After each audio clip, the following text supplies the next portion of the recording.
मी नामांकित इंजिनिअरिंग कॉलेजमध्ये शिकत होतो, पण नशिबानं असं काही वळण घेतलं की मला इंजिनिअरिंगचं शिक्षण अर्धवट सोडावं लागलं आणि एक साधी नोकरी स्वीकारावी लागली. त्या नोकरीसोबत मी रस्त्यावर बसून लहान मुलांचे खेळणी विकायचो. याच दरम्यान एक दिवस चेहऱ्याला रुमाल बांधलेली एक मुलगी माझ्या जवळ आली आणि तिनं मला अशी एक गोष्ट सांगितली की ते ऐकून माझे तर पूर्णपणे होश उडाले. मला विश्वासच बसत नव्हता की एखादी मुलगी अशा प्रकारची मागणी करू शकते. आजपर्यंत अशा इच्छा फक्त पुरुषांमध्येच पाहिल्या होत्या, पण हे माहीत नव्हतं की काही मुली किंवा स्त्रिया देखील अशा असतात. मी माझ्या परिस्थितीमुळे खूप अडचणीत होतो, म्हणून तिच्या त्या इच्छेनुसार तिच्यासोबत गेलो. मी तिच्या म्हणण्यानुसार सर्व काही करत होतो, तरी मी अजूनही तिचा चेहरा पाहिला नव्हता. ती नेहमी माझ्यासमोर नकाब लावूनच राहत असे. एकदा मी तिला खूप विनवण्या केल्या की एकदा तरी चेहरा दाखव, पण ती कोणत्याही परिस्थितीत तयार नव्हती. ती म्हणाली, जेव्हा योग्य वेळ येईल तेव्हा मी स्वतःहून तुला माझा चेहरा दाखवीन.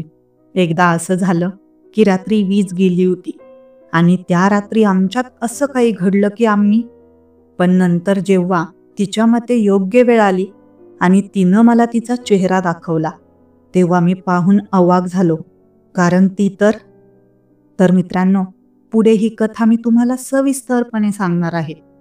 तर चला सुरुवातीपासून सुरुवात करते. काही वर्षांपूर्वी आमचं कुटुंब खूप श्रीमंत होतं. मी शैलेश, माझे बाबा बँकेत मॅनेजर होते. एके दिवशी बाबांनी आपल्या ओळखीतील एका व्यक्तीवर विश्वास ठेवून त्याला स्वतःच्या जबाबदारीवरून एक मोठं कर्ज मंजूर करून दिलं. पण तो माणूस धोकेबाज निघाला. त्याने बाबांना फसवलं आणि देश सोडून परदेशात पळून गेला. इकडे बाबांवर मात्र फसवणुकीचा आरोप ठेवून त्यांना अटक करण्यात आली. बाबांची नोकरी गेली, त्यांना तुरुंगात टाकण्यात आलं. आम्ही खूप प्रयत्न केले की कसंही करून बाबांना तुरुंगातून सोडवावं, पण काहीही होऊ शकत नव्हतं. कारण ज्याने फसवणूक केली तो माणूस आता या देशात नव्हता आणि तो सगळी रक्कम घेऊन निघून गेला होता. बाबांनी त्याची जबाबदारी स्वतः घेतली होती, त्यामुळे आता त्या चुकीची शिक्षा त्यांनाच भोगावी लागत होती. विश्वास ठेवण्याची खूप मोठी किंमत बाबांना मोजावी लागली होती. पण ही शिक्षा फक्त त्यांनाच नाही, तर आमच्या संपूर्ण कुटुंबालाच मिळाली होती. म्हणतात ना, वाईट वेळ आली की गल्लीमधला कुत्रा सुद्धा तुमच्यावर भुंकतो. आधी आमच्याकडे खूप संपत्ती होती, आम्ही खूप श्रीमंत होतो. पण बाबांचं प्रकरण लढता लढता आमचं सर्व काही हळूहळू विकलं गेलं. मी त्यावेळी इंजिनिअरिंगचं शिक्षण घेत होतो, त्यामुळे हॉस्टेलमध्ये राहायचो. पण जेव्हा मला घरी काय घडतंय याची माहिती मिळाली तेव्हा मीही परत घरी आलो. आम्ही बाबांना सोडवण्यासाठी उत्तम वकील नेमले, पण आम्ही त्यांना सोडवू शकलो नाही. लोकांनी बाबांना फसवणूक करणारा, बनवाबनवी करणारा, लालची, चोर असं काय काय म्हणावं ते सगळं म्हटलं. ते सतत ओरडून सांगत होते की त्यांनी कोणत्याही प्रकारचा पैसा हडप केलेला नाही, पण कुणीच त्यांच्या बोलण्यावर विश्वास ठेवला नाही. माझे बाबा अत्यंत प्रामाणिक आणि अभिमानी व्यक्ती होते. अशा गोष्टी त्यांना सहन होत नव्हत्या. शेवटी बाबांनी तुरुंगातच स्वतःला या दुःखद जीवनातून कायमचं मुक्त करून टाकलं. बाबांच्या मृत्यूमुळे आम्हा सगळ्यांना खोल आघात बसला होता. मी माझ्या 3 बहिणींचा एकुलता एक आणि सगळ्यात लहान भाऊ होतो. आता आई एकटी पडली. बाबांचं स्वप्न होतं की मी इंजिनियर व्हावं. त्यांच्या स्वप्नपूर्तीसाठीच मी इंजिनिअरिंगची तयारी करत होतो.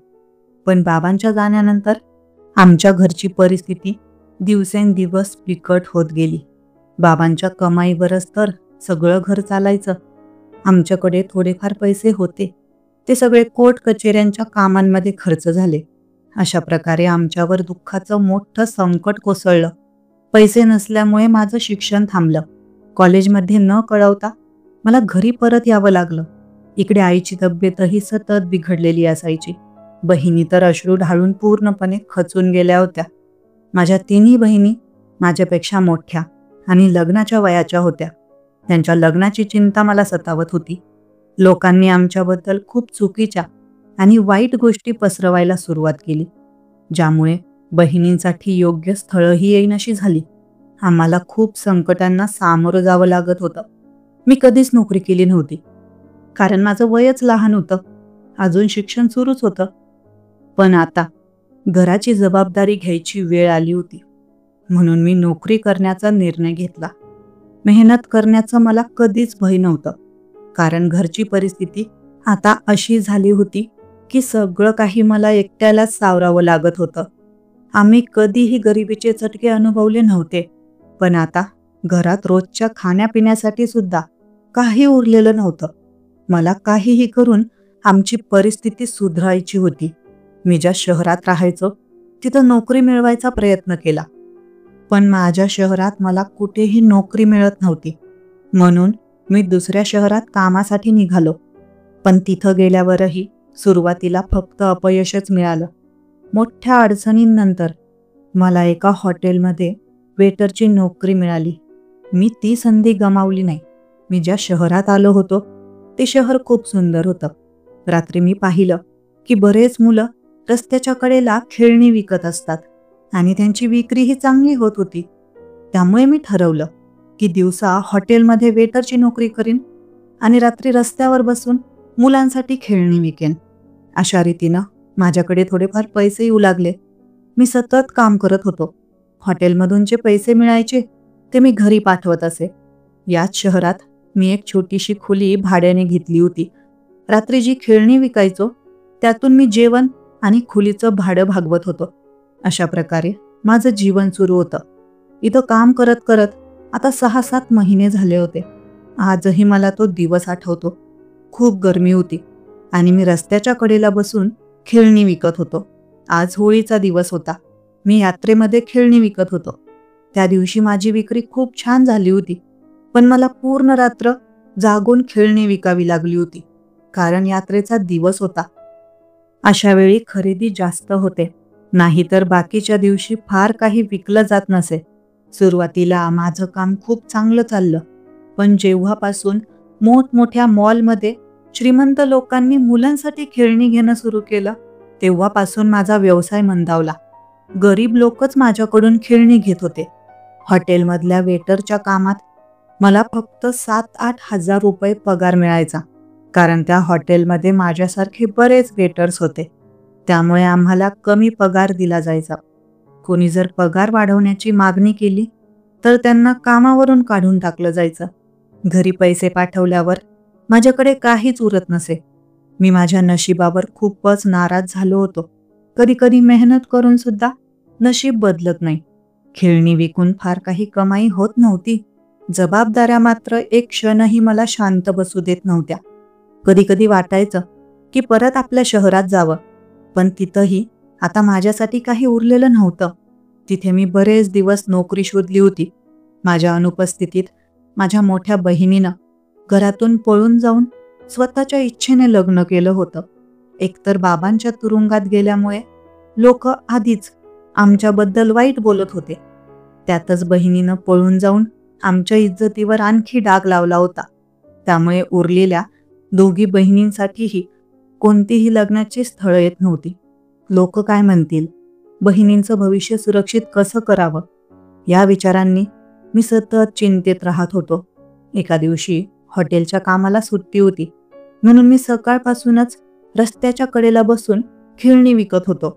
संध्याकाळच्या सुमारास चेहऱ्याला रुमाल बांधलेली एक मुलगी माझ्या जवळ आली. तिच्यासोबत एक लहान मुलगाही होता. तिला माझ्याकडून खेळणी विकत घ्यायची होती. मला वाटलं ती एखादं खेळणं विकत घेईल, पण तिनं हसत माझ्याकडून सगळी खेळणी एकदम विकत घेतली. एका क्षणात माझी सगळी विक्री झाली. अचानक इतकी मोठी विक्री झाली की जवळपास माझ्याकडची सगळी खेळणी संपली. हे पाहून मी खूप आनंदी झालो. त्या मुलीनं तिच्यासोबत असलेल्या लहान मुलाच्या खुशीसाठी त्याला सगळीच खेळणी घेतली. मी तिच्याकडे आनंदानं पाहत होतो, पण तेव्हा लक्षात आलं की ती एका मोठ्या कारनं आली होती, ज्याचं दार ड्रायव्हरनं उघडलं होतं. ती नक्कीच एखाद्या श्रीमंत बापाची मुलगी असावी. पण मला ही गोष्ट सतावत होती की ती इतकी श्रीमंत असूनही तिनं माझ्याकडूनच खेळणी विकत का घेतली. एखाद्या मोठ्या मॉलमधूनही खेळणी घेतली असती, कारण श्रीमंत लोक मॉलमधूनच खेळणी विकत घेत असत. पण तरीही आज माझी सुट्टी वाया गेली नव्हती. मी इतका नफा कमावला होता की संपूर्ण आठवड्याचा खर्च निघून गेला होता. पण बहुधा आनंद माझ्या नशिबातच नव्हता. कारण जेव्हा मी दिवसभर थकून रात्री खोलीवर परतलो, तेव्हा माझ्या खोलीवर घरमालक आले होते. त्यांनी सांगितलं की तुझ्या घरून फोन आला होता. खरं तर माझा मोबाईल बिघडलेला, म्हणून मी घरी माझ्या घरमालकाचा नंबर दिला होता. कधी कधी माझी आई किंवा बहीण माझा नंबर लागत नसे तर त्या थेट घरमालकालाच फोन करत असत. आज घरून फोन आल्याचं कळताच मी खूपच अस्वस्थ झालो. मी घरमालकाला विचारायला लागलो, घरी सगळं ठीक आहे ना? पण त्यांनी काही न सांगता थेट घरचा नंबर डायल करून मला रिसिव्हर हातात दिला. तिकडून फोन माझ्या बहिणीनं उचलला. माझा आवाज ऐकताच ती जोरजोरानं रडायला लागली. तिचा रडका आवाज ऐकून माझं काळीज धडधडायला लागलं. कारण मीच घराचा एकमेव आधार होतो. माझ्या अनुपस्थितीत तिकडं काय झालं होतं याची कल्पनाही करवत नव्हती. मग बहिणीनं मला एक अशी बातमी सांगितली जी ऐकून माझ्या काळजाला धक्का बसला. आधीच मी खूप तणावात होतो आणि बहिणीच्या या बातमीनं तर माझा श्वासच अडखळला. मी तिला धीर देत होतो, पण खरं तर मी स्वतः आतून पूर्णपणे कोसळलो होतो. संकटामागोमाग संकट माझ्यावर कोसळतच होती. मी बहिणीला म्हणालो, तू काळजी करू नकोस, मी काहीतरी व्यवस्था करतो, सगळं ठीक होईल. बहिणीशी बोलून मी फोन बंद केला. मग मी खोलीतच खूप रडू लागलो. घरमालकही मला धीर देत होते. माझ्या बहिणीने सांगितलं होतं की आईची तब्येत अचानक खूप बिघडली होती. डॉक्टरांना दाखवलं तर त्यांनी सांगितलं की आईला कॅन्सर झालाय. आता तिच्या उपचारासाठी मला साधारणतः 95,000 रुपयांची गरज होती. मला लवकरात लवकर पैसे जमवायचे होते. पण सगळ्यात मोठा प्रश्न हा होता की माझ्यासारख्या एका मजूर मुलाला इतके पैसे कुठून मिळणार.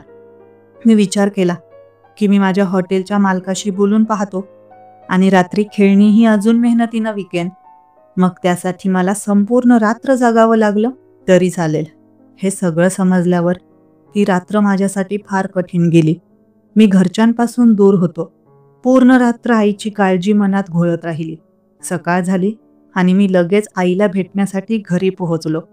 मी तिला दिलासा दिला की मी लवकरच पैसे घेऊन येईन आणि तिचा उपचार सुरू करू.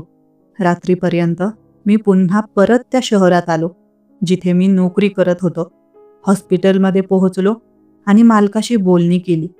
आईबद्दल सगळं काही त्याला सांगितलं, पण त्याला माझ्याशी काही सहानुभूती नव्हती. उलट तो म्हणाला, इथं प्रत्येक दुसऱ्या तिसऱ्या दिवशी एखादा वेटर आपला पगार वाढवायला किंवा पैसे मागायला अशा गोष्टी सांगतोच.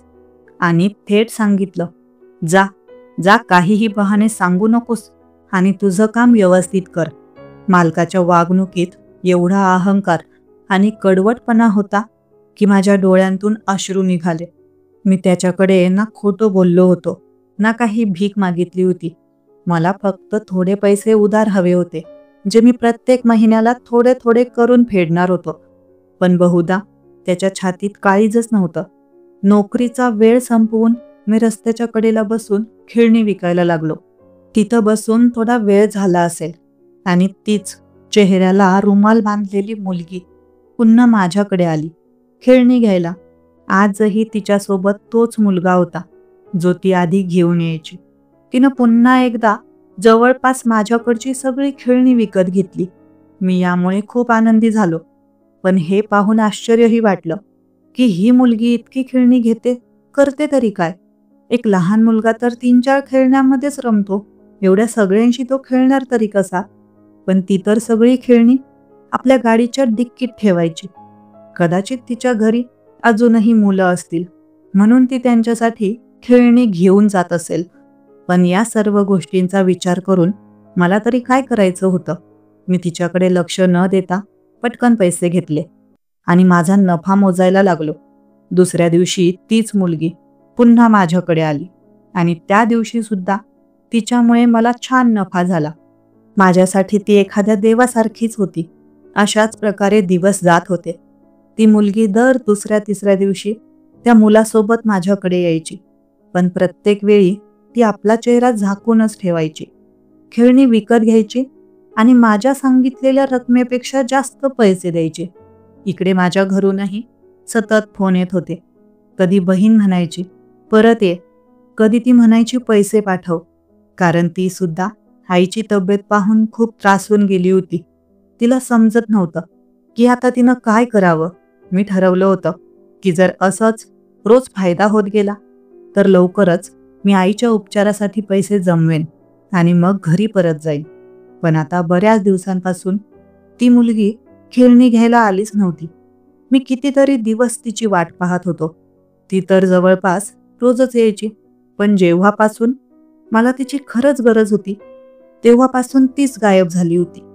आईच्या उपचारासाठी मला 95,000 रुपये हवे होते आणि ही रक्कम माझ्यासाठी फार मोठी होती. काही दिवसांनी ती मुलगी पुन्हा माझ्याकडे आली खेळणी घ्यायला. तिला पाहताच माझी आशा पुन्हा जागी झाली. तिनं माझ्याकडची सगळी खेळणी घेतली. पण यावेळी आश्चर्याची गोष्ट म्हणजे तिनं मला नोकरीचा एक प्रस्ताव दिला. मी तिच्या बोलण्याकडे लक्ष देत होतो, पण ऐकून मला माझ्या कानांवर विश्वासच बसत नव्हता. ती म्हणाली, तुला माझ्या घरी काम करावं लागेल. हे ऐकून मी गोंधळून गेलो. बराच वेळ मी काहीच बोलू शकलो नाही. तिच्याकडे पाहत राहिलो. असं वाटत होतं की ती चेहरा झाकून हसत आहे. जेव्हा मी खूप वेळ काहीच नाही बोललो तेव्हा ती म्हणाली, नोकरीची गोष्ट ऐकून तू खूप चकित झालास ना? यात काही मोठं विशेष नाहीये. मी तुला माझ्यासाठी काम करायला सांगते आणि त्याच्या बदल्यात तुला मोठी रक्कम देईन. तुला काही अडचण आहे का? मी थोडंसं अडखळत तिला विचारलं, तुम्ही खरंच मला तुमच्याकडे नोकरीवर ठेवणार आहात का? मी तर एक सामान्य वेटर आहे आणि रात्री इथं बसून मुलांचे खेळणं विकतो. या शहरात तर मला कुणी नोकरी द्यायलाच तयार नव्हतं. मग तुम्ही मला नेमकं कोणतं काम करणार आहात? ती म्हणाली, बस इतकंच समज की मी सुद्धा तुला नोकरीच देणार आहे आणि दर महिन्याला नोकरीच्या मोबदल्यात तुला 30,000 रुपये देईन. तिच्या तोंडून हे ऐकल्यावर मी अजूनच खुश झालो होतो. मी विचारलं, खरंच तुम्ही मला दर महिन्याला 30,000 रुपये द्याल? ती मुलगी म्हणाली, हो, मला तुझ्यासारख्याच मेहनती आणि प्रामाणिक माणसाची गरज आहे. तुला पाहून मला कळून आलं आहे की तू खूपच मेहनती आणि प्रामाणिक आहेस, कारण तू तुझी नोकरी सांभाळून देखील पार्ट टाइम रस्त्यावर बसून मुलांची खेळणी विकतोयस. तू माझ्या कामासाठी अगदी योग्य आहेस. तू माझ्यासोबत चल. मी तुझ्या राहण्याचीही व्यवस्था करेन आणि तुझ्या सगळ्या अडचणीही सुटतील. फक्त माझ्यासोबत नेहमी प्रामाणिकपणे आणि मेहनतीने काम करत जा. मी जे सांगीन तेच करत राहा. दर महिन्याचे 30,000 रुपये ऐकल्यावर मला एकदम खात्री वाटली की ती मला काहीतरी बेकायदेशीर कामच करायला लावणार आहे. म्हणून मी थोडं विचार करून तिला स्पष्ट शब्दात सांगितलं, हे बघा, मी एक साधा मुलगा आहे आणि फक्त मेहनतीने पैसे कमावतो. मी कोणतंही बेकायदेशीर काम करणार नाही. जर मला एकदा वेटरच्या नोकरीवरून काढून टाकलं गेलं तर माझ्याकडे जी एकमेव नोकरी आहे तीही हातून जाईल. माझं हे ऐकून ती मुलगी हसली. अरे, मी तुला काहीही बेकायदेशीर काम करायला नाही सांगणार. मी सुद्धा एका सुसंस्कारित कुटुंबातील मुलगी आहे. माझं बालपण या शहरातच गेलं आहे आणि इथले सगळे लोक मला चांगले ओळखतात. जर खरंच काही चुकीचं असेल तर सर्वात आधी मीच अडकून जाईन. त्यामुळे तू निश्चिंत राहा. मी तुला असं काहीच करायला लावणार नाही जे बेकायदेशीर असेल. हे तिच्या तोंडून ऐकल्यावर मी पुन्हा तिला विचारलं, मग तुम्ही मला कोणतं काम करायला लावणार आहात?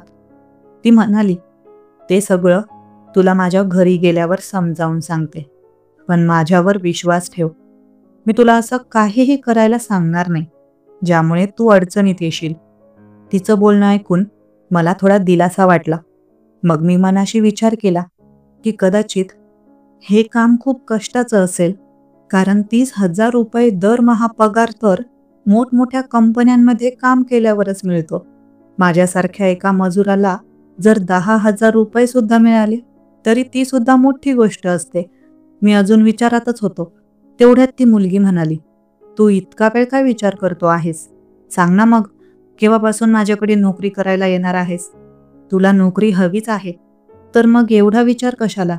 फक्त तेच करायचं आहे जे मी तुला सांगत जाईन आणि मी तुला दर महिन्याला 30,000 रुपये देत जाईन. आणि जर तुला अजून जास्त पैशांची गरज असेल तर तेही तुला मिळवू शकतात. जर तू माझं काम करायला तयार असशील तर आत्ताच माझ्यासोबत चल आणि माझ्या गाडीत बस.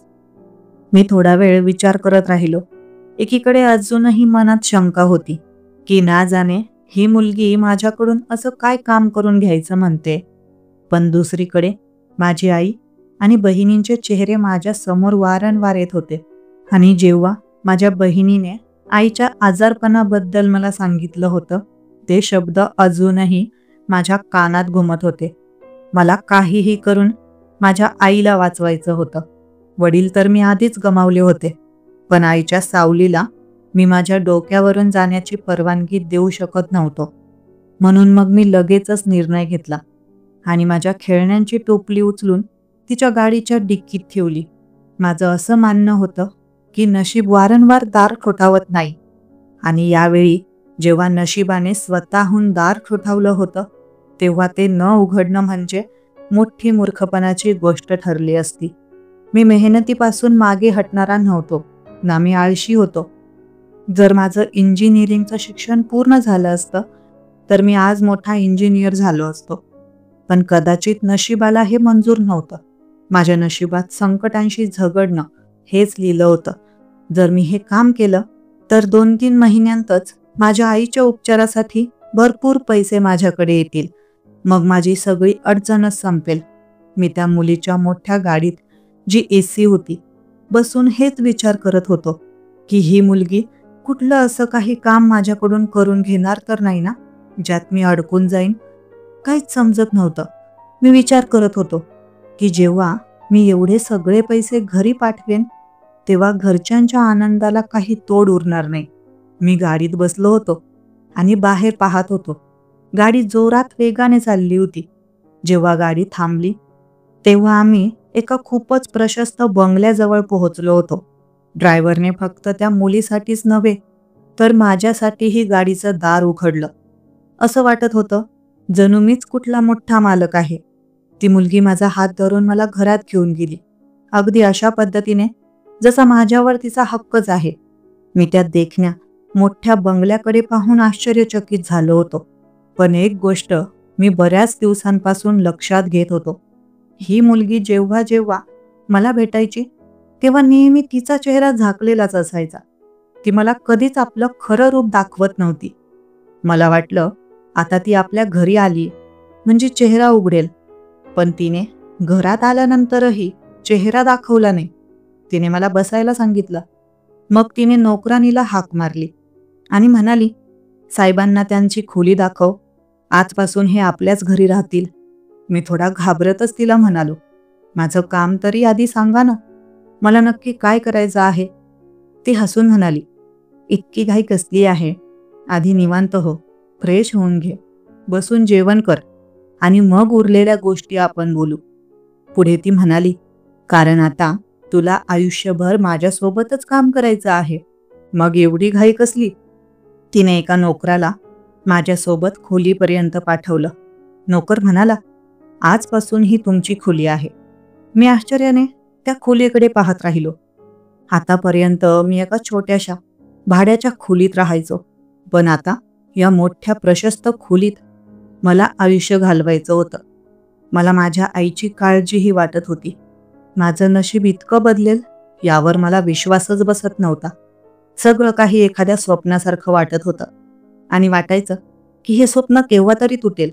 मी फ्रेश झालो, पण अजूनही त्या मुलीने मला माझं काम सांगितलं नव्हतं.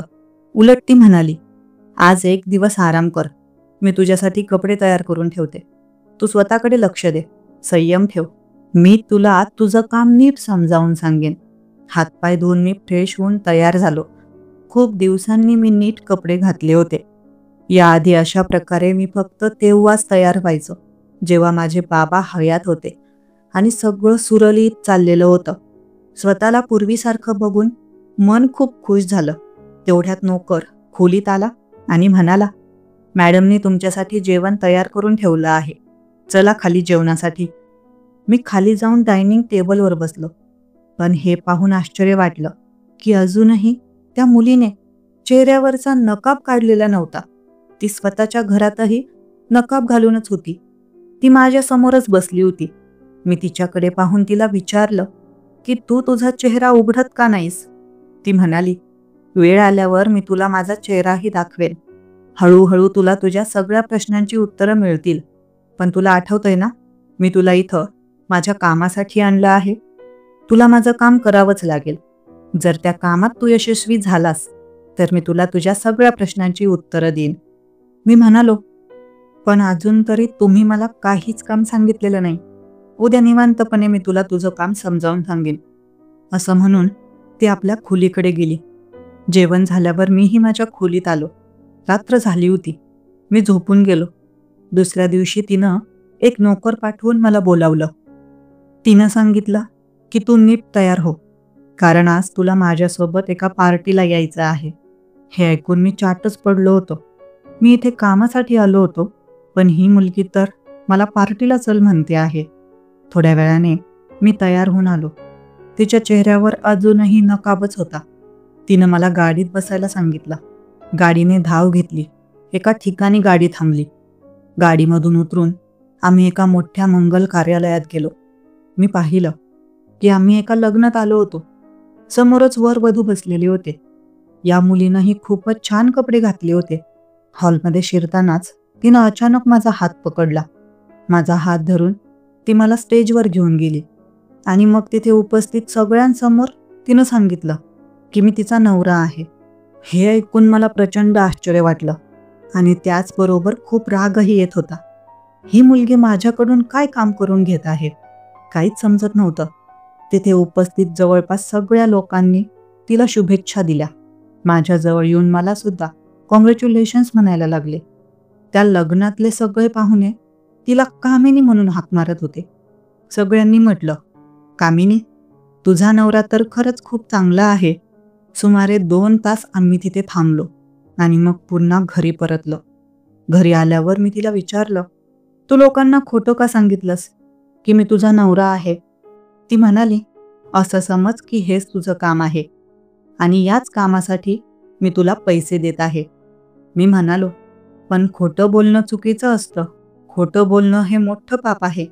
ती म्हणाली, खोटं तू बोललेलं नाहीस, खोटं मी बोलले आहे आणि त्या पापाची शिक्षा मला मिळेल, तुला नाही, कारण तुझ्या तोंडून तर एक शब्दही निघालेला नाही.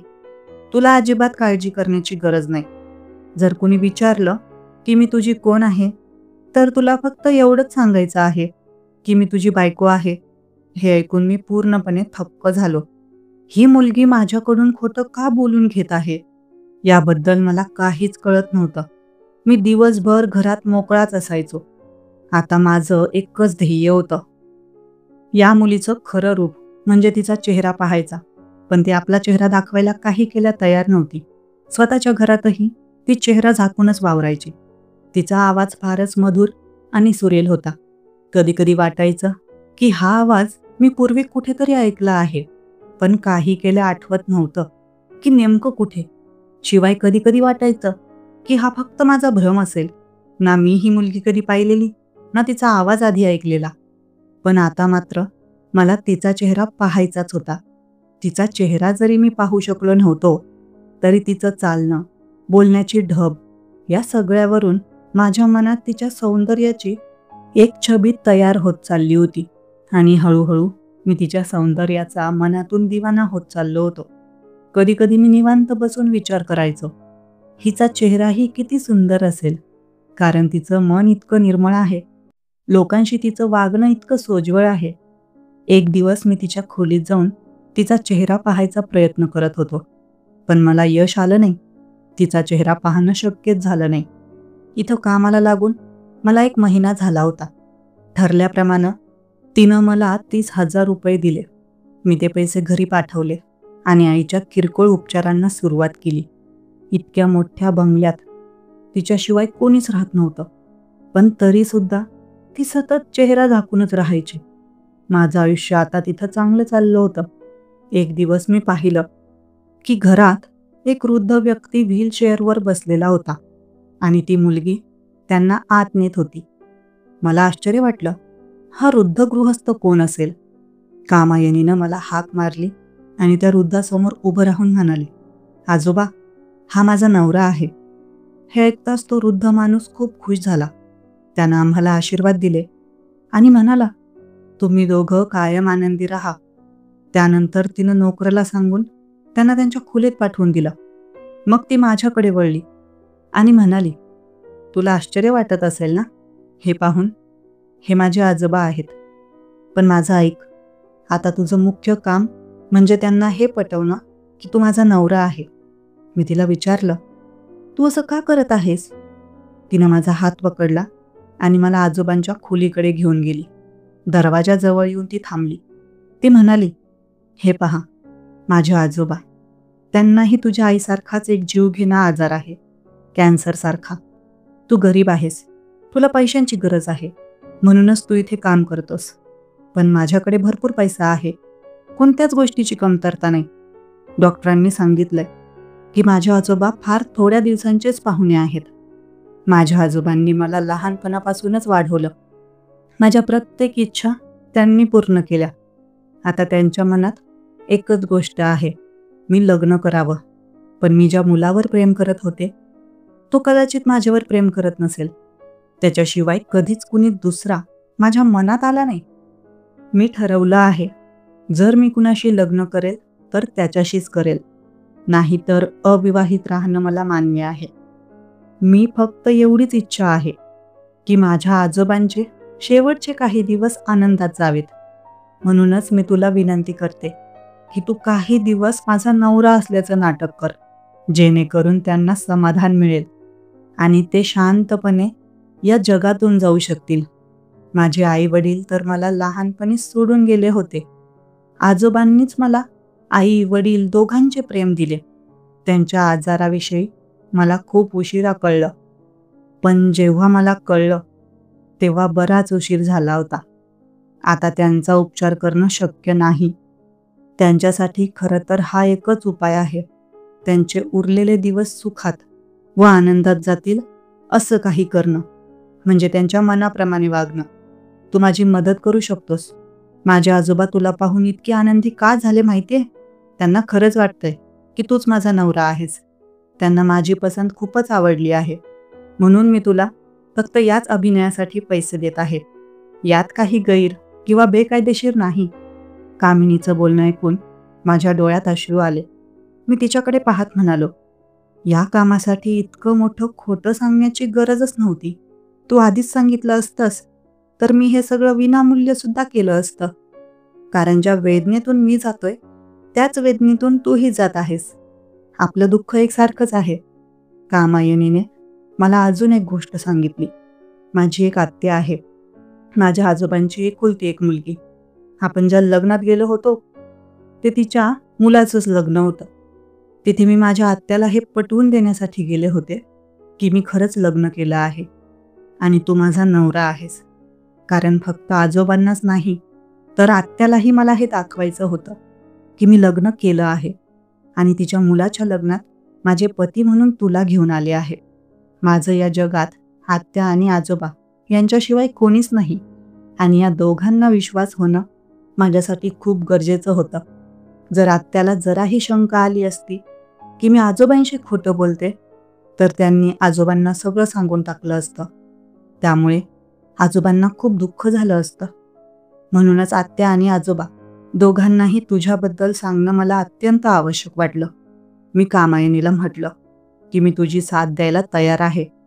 मग मी तिला हेही समजावलं की तू त्या मुलाच्या प्रतीक्षेत असे किती दिवस कुवारी राहणार आहेस. कामायनी म्हणाली, जोपर्यंत त्याला माझ्या प्रेमाची जाणीव होत नाही, कदाचित तोपर्यंत मी त्याची वाट बघत राहीन. मी त्या मुलाबद्दल विचारलं, तो कुठे आहे, कसा आहे? तर कामायनी म्हणाली, तो मुलगा एकदम ठीक आहे, फक्त थोड्याशा अडचणीत अडकलेला आहे. जोपर्यंत तो आपल्या अडचणींमधून बाहेर येत नाही तोपर्यंत त्याला मी आणि माझं प्रेम कधीच दिसणार नाही. आता मी आणि कामायनीने तिच्या आजोबांसमोर खोटं खोटं अभिनय करायला सुरुवात केली होती, ज्यामुळे त्यांना खरंच वाटू लागलं होतं की माझं आणि कामायनीचं खरंच लग्न झालं आहे. इकडे मी माझ्या घरी पैसेही पाठवत होतो, पण अजूनही मी कामायनीचा खराखुरा चेहरा पाहण्यासाठी खूपच आतुर होतो. ती तर माझ्यासमोर काय, कोणाच्याही समोर तिचा चेहरा उघडत नव्हती. कामायनी खूप श्रीमंत मुलगी होती. तिच्याकडे इतकी संपत्ती होती की ती हवं तसं तिचं आयुष्य जगू शकली असती. पण तिचं आयुष्य फारच साधं आणि सोपं होतं. तिच्यासोबत जो मुलगा खेळणी घ्यायला यायचा तो त्यांच्या घराच्या नोकराचा मुलगा होता. ती तिच्या घरातल्या नोकरांवर खूप प्रेम करत होती. इतकंच नाही तर ती नेहमी गरिबांची मदत करत असे. मला कामायनीच्या घरी नोकरी करत 3 महिने झाले होते. दर महिन्याला मी माझ्या घरी काही पैसे पाठवायचो. माझी बहीण माझ्या आईच्या उपचारांची व्यवस्था करत होती. तिचं म्हणणं होतं की आईचं ऑपरेशन करावं लागेल. एकदा मी कामायनीशी बोलून त्या ऑपरेशनसाठीही पैसे पाठवले होते. आता मी कामायनीच्या घरी अशा पद्धतीने राहायला लागलो होतो की जसं हेच माझं स्वतःचं घर आहे. ती काही व्यवसायही पाहत होती, पण त्याबद्दल मला फारशी माहिती मिळाली नव्हती.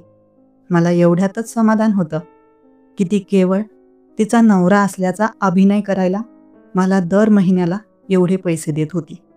पण मीही शेवटी माणूसच होतो. कधी कधी असं वाटायचं की माझं मन हळूहळू तिच्याकडे ओढलं जातंय. जेव्हा जेव्हा असं वाटायचं की माझं मन तिच्याकडे झुकतंय, तेव्हा मी स्वतःला थांबवायचो. एकदा कामायनी गॅलरीत उभी होती. ती तिथून फक्त समोरचं दृश्य पाहत होती. मीही तसा शांतपणे तिच्या जवळ जाऊन उभा राहिलो. वारा जोरात वाहत होता, त्यामुळे तिची ओढणी हवेत उडत होती. मी तिच्या अगदी जवळ आलो आणि कदाचित तिलाही ते जाणवलं नाही. पण जेव्हा ती थोडीशी वळली तेव्हा अचानक तिचा हात माझ्या हाताला लागला. तिची ओढणी हवेत लहरत माझ्या चेहऱ्यावरून गेली. तिचा हात माझ्या हाताला लागल्यावर शरीरात एक वेगळीच लहर पसरली. असं वाटलं की तिचा हात हातात घेऊन तिला आपल्या मनातली गोष्ट सांगावी, की या सुंदर विचारांच्या आड असलेला चेहरा मला पाहायचा आहे. पण मी तसं करू शकत नव्हतो. तिचा हात माझ्या हाताला लागला तेव्हा मी न कळत तो धरला. ती थोडीशी लाजली आणि इकडे तिकडे पाहू लागली. त्या क्षणी माझ्या छातीत धडधड वाढली, पण तिच्या श्वासांचाही वेग वाढला होता. तिकडे खाली गार्डनमध्ये आजूबाजूला काही नोकर बायका होत्या, पण त्या खूप लांब होत्या. तेव्हा मला खरंच जाणवलं की कदाचित कामायनी आणि माझ्यात काहीतरी आहे, काहीतरी असं जे सतत आम्हाला एकमेकांकडे ओढत आहे. माझ्या मनात आलं की तिच्या चेहऱ्यावरून ती ओढणी काढावी, ज्यामागे ती स्वतःला लपवून ठेवते. पण मी तसं करू शकलो नाही. ती थोडीशी माझ्या जवळ आली. तिचा श्वास अजूनही जोरात चालू होता, पण आता मला वाटलं की मला इथे थांबायला नको. मी पटकन म्हटलं, अरे कामायनी, मला थोडंसं काम आहे. असं म्हणून मी तिचा हात हातातून सोडला आणि तिथून निघून गेलो. माझी खोली वेगळी होती आणि माझ्या खोलीच्या शेजारीच कामायनीची खोली होती. एकदा रात्री साधारण 12 वाजले असतील. अचानक लाईट गेली. जनरेटर लावलेलं होतं, पण त्यातही काही बिघाड झाल्यामुळे सगळ्याच घरात अंधार पसरला. मी लगेच खोलीच्या बाहेर आलो आणि इकडे तिकडे पाहिलं. थोडा अंधार होता, काही नीट दिसत नव्हतं, पण गॅलरीमधून किंचित प्रकाश आत येत होता. त्या उजेडात मला दिसलं की थोड्या अंतरावर कामायनी उभी होती. ती माझ्या दिशेनेच येत आहे. मी विचारलं, कामायनी, लाईट कशी गेली? पण माझा आवाज ऐकताच तिने पटकन आपला चेहरा झाकून घेतला. तिला कल्पना नव्हती की मी तिथे उभा असेल. चेहरा झाकताना ती थोडीशी हलली आणि बाजूला ठेवलेल्या एका टेबलाला तिचा पाय लागला. त्यामुळे तिचा तोल गेला आणि ती खाली पडली. ती खाली पडल्यावर तिच्या तोंडून वेदनादायक आवाज निघाला. कदाचित तिला कुठेतरी मार लागला म्हणून तिला त्रास झाला असावा. मी लगेच धावत तिच्या जवळ गेलो. काय झालं कामिनी? अरे काही नाही, फक्त पाय घसरला. अरे जपून, लाईट गेलेली आहे. इतकी घाई कशाला केलीस? आरामात चालायचं ना. ती काहीच बोलली नाही. मी हळूच तिचा हात पकडला. ती म्हणाली, काय करताय? काही नाही, तुला उभं करत होतो. तुझ्या मदतीसाठी हात पकडला. तेव्हा ती शांत झाली. मी तिला माझा हात दिला. तिने सावकाश माझा हात तिच्या हातात घेतला. हळूहळू ती उभी राहू लागली, पण तिच्या पायाला मुरगळ आलेली, त्यामुळे ती सरळ उभी राहू शकत नव्हती. आज तिने साडी नेसलेली. मी तिचा एक हात माझ्या खांद्यावर ठेवला. हळूहळू मी तिला आधार देऊ लागलो. मी म्हणालो, हळू चाल, मी तुला खोलीपर्यंत घेऊन जातो. मग हळूहळू आम्ही तिच्या खोलीकडे जाऊ लागलो. पण तिच्या पायात थोडी मुरगळ आली होती, त्यामुळे ती नीट चालू शकत नव्हती. चालताना तिच्या तोंडातून आवाज येत होता. मी म्हणालो, काही हरकत नाही, मी तुला उचलतो. ती म्हणाली, नको नको, अगं मी फक्त तुझी मदत करतोय. मग ती म्हणाली, बरं ठीक आहे. मी माझ्या दोन्ही हातांनी तिला उचललं. हळूहळू चालू लागलो. अंधार होता, पण मी काळजीपूर्वक पावलं टाकत होतो. थोड्याच वेळात मी तिला तिच्या खोलीत घेऊन गेलो. तिची खोली खूप सुंदर होती, पण लाईट गेल्यामुळे खोलीत थोडा अंधार होता. खिडकीतून थोडासा उजेड आत येत होता. मी म्हणालो, मी तुला पलंगावर बसवतो. ठीक आहे. मी तिला सावकाशपणे पलंगावर बसवलं, पण त्यावेळी तिने माझा हात तिच्या हातात पकडला. मी तिला पलंगावर बसवलं, पण तिने माझा हात पकडून ठेवला. मला काही कळत नव्हतं की ती असं का करते. तिच्या साडीचा पदर थोडा बाजूला झाला होता, त्यामुळे इच्छा नसतानाही माझी नजर वारंवार तिच्या चेहऱ्याकडे आणि गळ्याकडे जात होती. तिचा चेहरा झाकलेला, पण तरीही ती किती सुंदर आहे याचा अंदाज मी घेऊ शकत होतो. तिने माझा हात पकडलेला. मी तिच्या जवळ बसलो. मला वाटलं की आता कदाचित ती मला तिचा चेहरा दाखवेल, पण तिनं तसं काहीच केलं नाही. तिने एका हाताने मला जवळ ओढलं आणि अचानक मला मिठी मारली. मला काही कळत नव्हतं की ती असं का करते, पण जेव्हा तिने मला मिठीत घेतलं तेव्हा माझी धडधड वाढली. तिच्या छातीची धडधडही खूप वाढली होती. मीही न कळत तिला माझ्या मिठीत घेतलं. तिच्या मिठीत एक वेगळाच सुखद अनुभव होता. असं वाटलं की आम्ही एकमेकांना अनेक वर्षांपासून ओळखतो. असं वाटलं की मला माझं अंतिम ध्येय सापडलं आहे. मी हळूच माझे ओठ तिच्या गळ्याला स्पर्श केले. तिच्या तोंडून आवाज आला, शैलेश काय करतोय? पण मी तिच्या बोलण्याला उत्तर देणं गरजेचं समजलं नाही. मी हळूच तिच्या गळ्यावर ओठांनी एक चुंबन घेतलं. त्यावेळी असं वाटत होतं की आम्ही दोघांनी कधीच वेगळं व्हायला नको. मी तिला म्हणालो, कामिनी, मला तुझा चेहरा पाहायचा आहे. अरे इतकी घाई कशाला? वेळ येईल तेव्हा मी तुला माझा चेहरा दाखवेन. मी तिच्या मानसिक सन्मानासाठी ती गोष्ट पुढे वाढवली नाही. तिने लगेच मला जवळ ओढलं. ती आता माझ्या केसात बोटं फिरवू लागली. तिची धडधड खूप वाढली होती. माझीही तीच अवस्था होती. मी तिचा हात माझ्या हातात घेतला. हळूच तिच्या हातावर चुंबन घेतलं. मला वाटत होतं की आम्ही असंच एकमेकांवर प्रेम करत राहावं. पण ती मला म्हणाली, शैलेश, आपण थांबलं पाहिजे. पण का कामिनी? मी तर तुझा नवरा आहे. पण तिने यावर पुढे काही उत्तर दिलं नाही. तेवढ्यात लाईट आली. मी थोडा चकित झालो.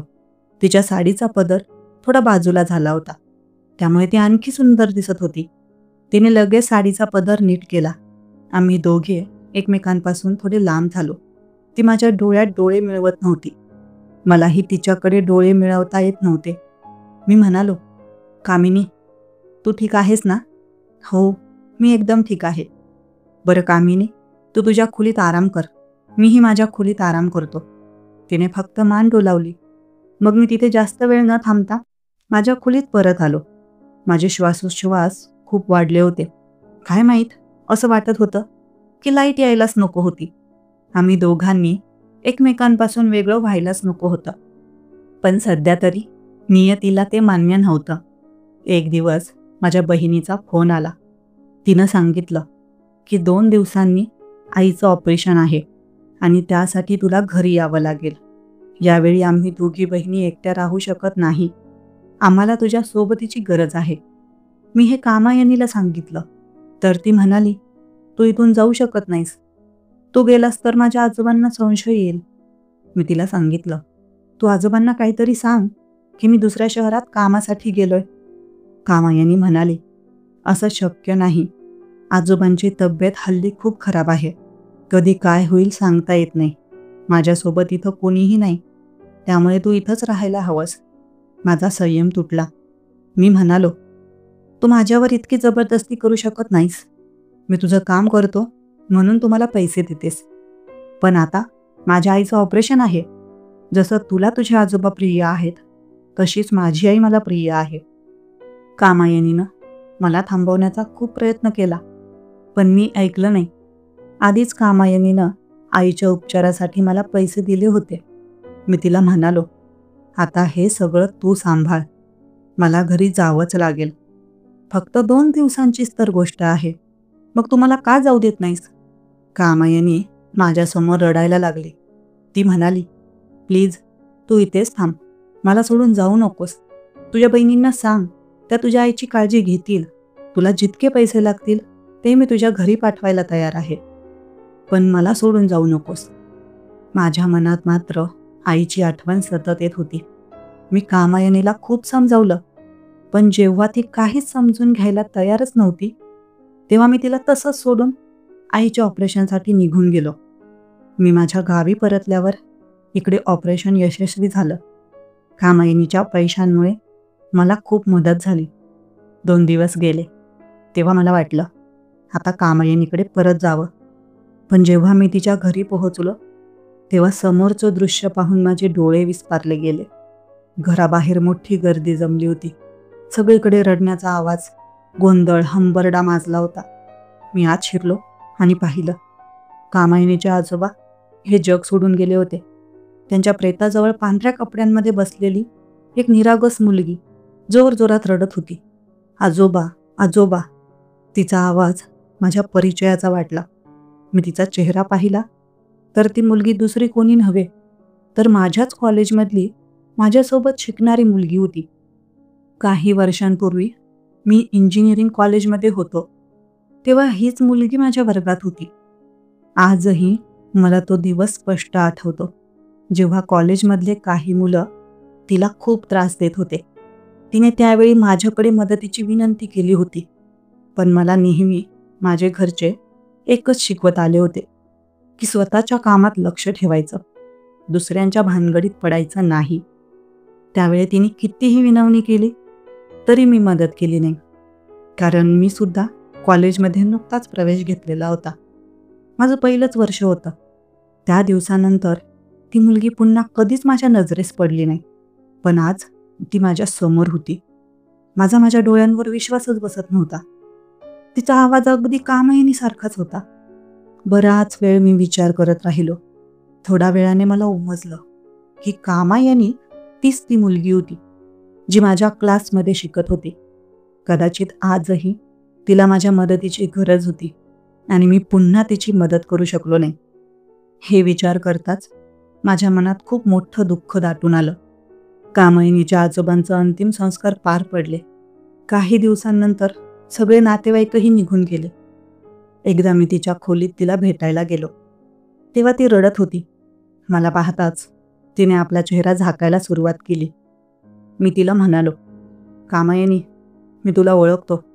तू माझ्यासमोर चेहरा लपवण्याची गरज नाही. प्लीज मला माफ कर. मी तुझ्यासोबत खूप चुकीचं वागलो आहे. प्रत्येक वेळी तू मदतीसाठी माझ्याकडे आलीस, पण मी कधीच तुझी मदत केली नाही.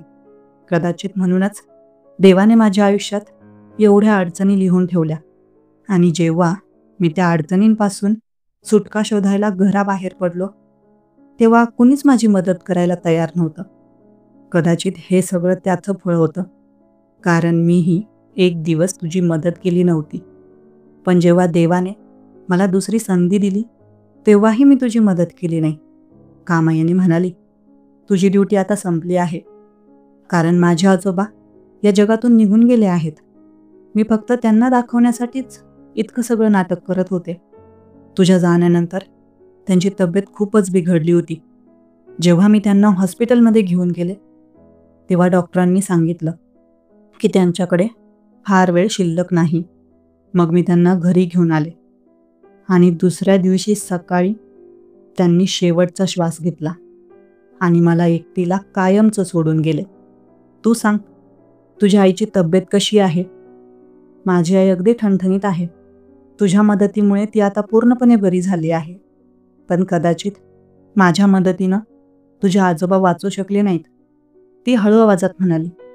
कधी कधी माणसाकडे सगळं काही असतं, पण तरीही तो पूर्णपणे एकटा असतो.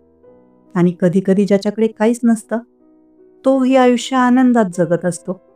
पहा, माझ्याकडे सर्व काही आहे, पण माझ्या आयुष्यात प्रेम नाही, कामायनी म्हणू लागली. मी माझा चेहरा तुझ्यापासून लपवत नव्हते. हे बघ, माझ्या गळ्यावर हे जळालेले व्रण आहे. हाच तो दिवस होता, ज्या दिवशी त्या मुलांनी माझ्यावर जबरदस्ती करण्याचा प्रयत्न केला होता. त्यांनी माझ्या चेहऱ्यावर ॲसिड फेकलं होतं. ते थेट माझ्या गळ्यावर आलं आणि हे व्रण कायमचं ठसवलं गेलं. त्यानंतर मी कॉलेजलाही जाणं सोडलं. तुला माहिती आहे का, मी ज्या मुलावर प्रेम करत होते, तो मुलगा कोण आहे? मी आश्चर्याने विचारलं. हो सांग ना, कोण आहे तो? ती काही वेळ स्तब्ध राहिली. अरे तो तूच आहेस. मी तुझ्यावरच खूप प्रेम करत होते. इथे आल्यावर जेव्हा आजोबांना कळलं की माझा चेहरा ॲसिडमुळे विद्रूप झाला आहे, तेव्हा त्यांनी त्या मुलांना पोलिसांकडून अटक करायला भाग पाडलं. त्यांनी जे केलं त्याची शिक्षा त्यांना मिळाली, पण ॲसिड फेकल्यामुळे माझ्या चेहऱ्यावर हे व्रण पडले आणि म्हणूनच मी चेहरा झाकते. पण कदाचित तू इथे आल्यावर माझ्यात पुन्हा एक नवीन आशा निर्माण झाली. ज्या जागी तू रोज बसायचास, तिथे मी रोज रात्री जायचे. जेव्हा मी तुला तिथे एकदा पाहिलं, तेव्हा माझं मन अगदी आनंदाने भरून आलं होतं. मी तुझी अशी अवस्था पाहिली आणि त्या क्षणीच ठरवलं की आता मी तुझी मदत करणारच. मला माझ्या आजोबांनाही सांगायचं होतं की मी लग्न केलं आहे, म्हणून मी तुझ्याकडे आले आणि तुला नोकरीचा प्रस्ताव दिला, कारण तू त्यावेळी खूप अडचणीत होतास. तुलाही नोकरीची गरज होती. मी तुझ्याबद्दल सगळी माहिती गोळा करून घेतली. मला हे पूर्णपणे माहीत होतं की अशा परिस्थितीत कोणीही मला स्वीकारणार नाही. जरी मी कुठल्या तरी मुलाशी लग्न करायचं ठरवलं असतं, तरी कोणीही माझा जळालेला चेहरा पाहून माझ्याशी कधीच लग्न केलं नसतं. पण आजोबांच्या खुशीसाठी कोणाला अभिनय तरी करता येणं शक्य होतं. म्हणूनच मी माझा चेहरा झाकून ठेवला आणि तुला माझ्या या योजनेचा भाग बनवलं. असं करून तुझीही मदत झाली आणि मला तुझी साथसुद्धा मिळाली. आता तुला वाटत असेल तर जाऊ शकतोस, कारण तुझं इथलं काम संपलं आहे आणि माझंही. कामायनीच्या या बोलण्याने मी पूर्णपणे हादरलो होतो. खरंच कामायनी खूप चांगली मुलगी आहे, पण मला सगळ्यात जास्त आश्चर्य या गोष्टीचं वाटत होतं की ती मला इतकं प्रेम करते. तिच्या जळालेल्या चेहऱ्यामुळे मला काहीच अडचण नव्हती, कारण तिचं मन खूप सुंदर होतं. मी तिला अंतःकरणातून लग्नासाठी विचारलं. तिला काही प्रश्न पडले, पण मी तिच्या सर्व प्रश्नांची उत्तरं दिली. काही वेळ विचार करून ती लगेचच तयार झाली. कामायनीला भीती वाटत होती की कदाचित माझी आई आणि बहिणी तिला स्वीकारणार नाहीत. पण जेव्हा मी सगळं सत्य माझ्या आई आणि बहिणींना सांगितलं, तेव्हा त्यांनी एका क्षणाचाही वेळ न घालवता तिला स्वीकारलं. कामायनी तिच्या संपूर्ण संपत्तीची एकमेव मालकीण होती. तिने माझ्याशी लग्न केल्यानंतर माझ्या दोन्ही बहिणींचीही लग्नही करून दिली. मी आणि माझी आई कामायनीच्या घरीच राहायला गेलो. कामायनी स्वतःचे काही व्यवसाय करायची, त्यात मीही तिची साथ देऊ लागलो. मी आधीपासूनच मेहनती होतो. आता आम्ही दोघांनी मिळून व्यवसायात मनापासून मेहनत सुरू केली आणि हळूहळू आम्ही यशाच्या दिशेने वाटचाल करत गेलो. पुढे जाऊन आम्ही आणखी काही कंपन्याही सुरू केल्या. कामिनीसारखं अनेक मुलींना आयुष्यात अशा भयानक प्रसंगांना सामोरं जावं लागलं होतं. काहींच्या चेहऱ्याला किंवा शरीराला जखमा झाल्या होत्या, त्यामुळे त्या एकाकी आयुष्य जगत होत्या. अशा बायका किंवा इतर मुलींना आम्ही आमच्या कंपनीमध्ये नोकरी देऊ लागलो. त्यांना पुन्हा जगण्याची उमेद मिळावी यासाठी आम्ही पुढे एक सामाजिक संस्था उघडली, जिथं अशा संकटातून गेलेल्या स्त्रियांना मदत केली जाईल. आता मी आणि कामायनी आमच्या आयुष्यात खूप आनंदात आहोत. माझं आयुष्य पूर्णपणे बदलून गेलं आहे. मित्रांनो, ही कहाणी आवडली असेल तर जरूर लाईक करा. या कथेबद्दल मला तुमच्या प्रतिक्रिया कमेंट बॉक्समध्ये नक्की कळवा. नेहमी आनंदी आणि हसत रहा. धन्यवाद.